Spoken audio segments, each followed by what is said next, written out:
Le Zoom Echo. La Bourse de Paris a retrouvé ses plus hauts niveaux depuis 5 ans, plus 19% depuis le début de l'année. Axel de Tarlé, on a quand même un petit peu de mal à comprendre. La croissance recule, les entreprises ferment, le chômage, c'est pas encore ça, la colère gronde et le CAC 40, lui, caracole. Eh bien oui, c'est toujours la même chose, hein, Thomas. Le CAC 40, ce sont de grands groupes internationaux. C'est L'Oréal, Danone, Schneider, Sanofi qui réalisent à peine 10% de leur chiffre d'affaires en France.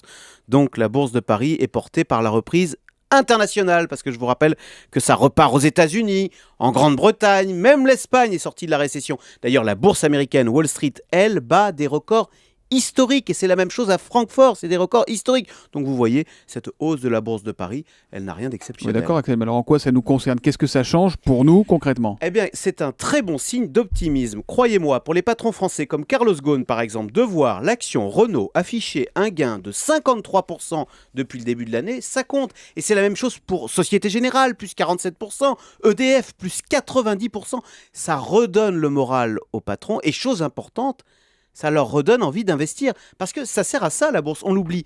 Mais avoir un cours de bourse élevé, c'est pas pour faire joli. Ça permet à une entreprise de lever facilement beaucoup d'argent pour investir. Techniquement, on dit qu'on fait une augmentation de capital. Et est-ce que ça repart? Alors, est-ce que les entreprises procèdent à ces fameuses augmentations de capital, comme Alors, vous dites? Un peu, il y a ça repart pas franchement, hein, mais il y a quand même des introductions de bourse comme Numéricable. En fait, ce qu'il faudrait, c'est attirer en bourse des PME, donc des entreprises régionales, des PME pour qu'elles trouvent de l'argent et qu'elles se développent. Et j'en arrive au deuxième point. Figurez-vous, et c'est un hasard, c'est un autre sujet, mais la Bourse de Paris, en ce moment, est à vendre. Oui, la Bourse, c'est une entreprise comme une autre.